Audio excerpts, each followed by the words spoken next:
travaillé ici. J'ai été guide touristique pendant, je pense, 6 ans. Donc, dès que j'ai pu commencer à travailler ici, j'ai commencé à travailler. Mon frère a travaillé aussi ici pendant 3 ans à peu près. Fait que c'est quand même de famille, là, travailler au moulin. C'est vraiment plaisant comme ambiance. On est dans un lieu touristique, fait que c'est sûr qu'en venant ici, les gens sont super contents d'être là. Ils veulent nous écouter.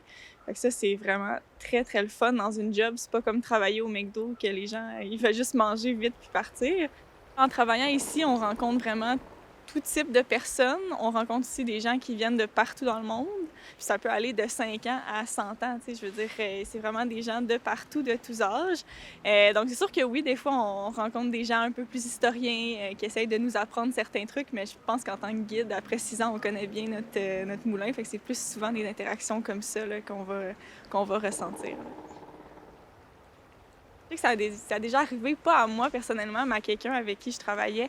C'est un monsieur qui venait de France, que lui-même avait un moulin. Puis il a attendu vraiment toute la visite. Puis à la toute fin, il a dit qu'il travaillait dans un moulin. Puis c'est là qu'il a comme explosé, puis qu'il a raconté un peu tout ce qu'on avait dit de pas correct. Pour ça, c'était plus dans le but de nous apprendre. Là, parce que veux pas, ici, c'est un moulin que il n'y a pas nécessairement énormément de documentation sur comment les mécanismes fonctionnent, plus sur l'histoire avec les gens qui ont habité ici. Fait qu'en ayant quelqu'un qui a travaillé dans un moulin, ça nous a vraiment appris beaucoup de choses. Fait qu'au final, ça a été une expérience bénéfique pour nous, là. On n'essayait pas trop de se faire des mauvais coups pendant les visites, parce que quand on est avec des gens, on essaie de pas trop faire ça.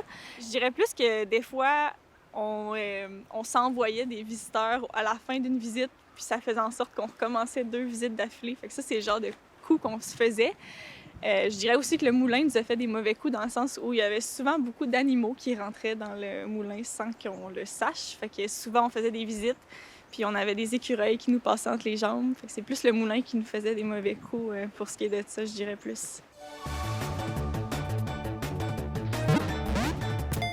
Pendant une bonne année, on avait peut-être 50 personnes qui chassaient des Pokémon en arrière du moulin.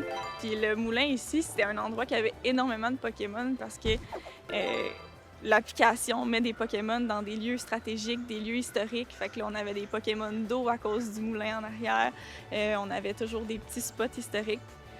Pendant les mariages, par exemple, c'était pas super évident parce que avoir des gens qui chassent les Pokémon quand tu récites tes vœux, c'est pas vraiment ce que tu veux pour ta journée de rêve, là.